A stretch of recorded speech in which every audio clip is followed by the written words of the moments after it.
On the 7th of October 1949, the German Democratic Republic was created in the Soviet occupation zone of East Germany. The Western Allied forces had already agreed on creating their own anti-communist state in May of that year. The GDR was created as a democratic republic on the outside, with no references to socialism at first. Its flag was the same of the Weimar Republic and the Federal Republic of Germany. From 1949 until 1960, the GDR had a president, Wilhelm Pieck. After his death, the office of president was abolished and replaced by the collective State Council. By 1967, the Stalinist two-stage theory was more or less abolished, and the German Democratic Republic started to call itself a workers' and farmers' state, when in reality all political power lay in the hands of the elitist Stalinist Socialist Unity Party of Germany, or known as the SED. The GDR was more than just a dictatorship. For 40 years, it gave East Germans something they miss in the current Federal Republic of Germany.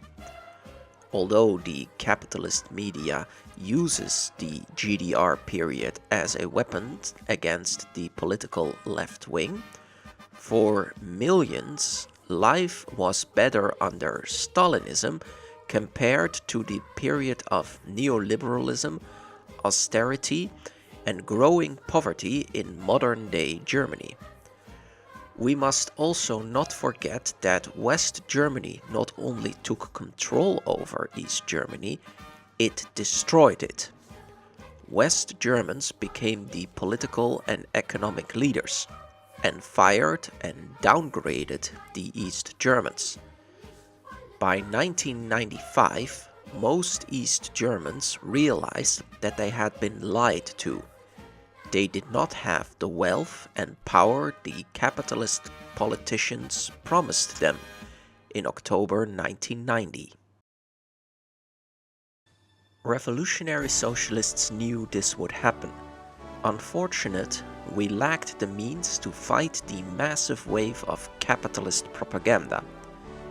The established left wing too failed to fight for socialism, as it was controlled by either the SED successor, the Party of Democratic Socialism, or the Social Democrats of the Social Democratic Party of Germany, who had abandoned Marxist socialism in 1959.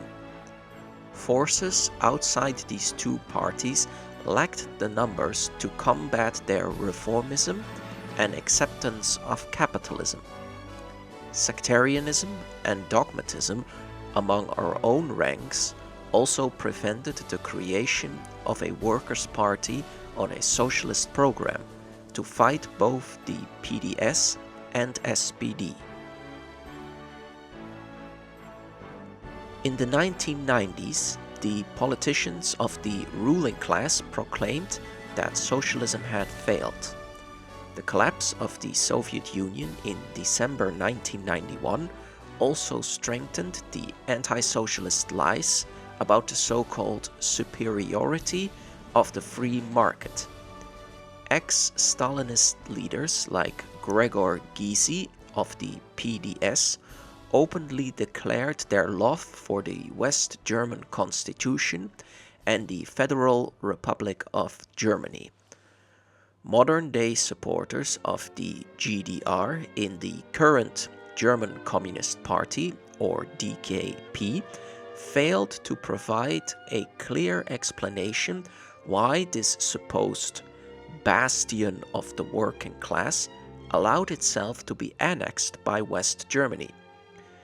These communists hold on to the illusion that socialism was built and that only mistakes made by the SED resulted in an internal coup that destroyed the German Democratic Republic. However, the GDR was a paradox, a contradiction in both symbols and reality. It claimed to be socialist, yet it gave no political power nor economic power to the working class. A tiny minority believed the socialist facade set up by the SED. At least 16% of the nation belonged to the so-called believers. We know this because the SED successor party, the PDS, won around 16% of the votes in April 1990 during the last GDR elections.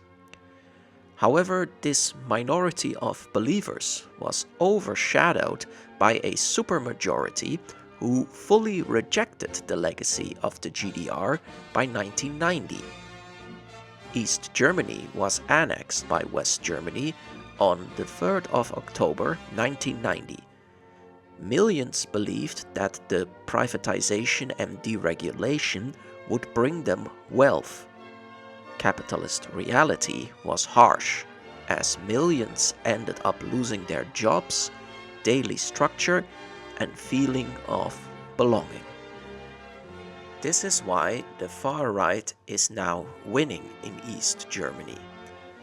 After 35 years since the annexation, there is massive anger and resentment among the former citizens of the GDR, which the far right is exploiting.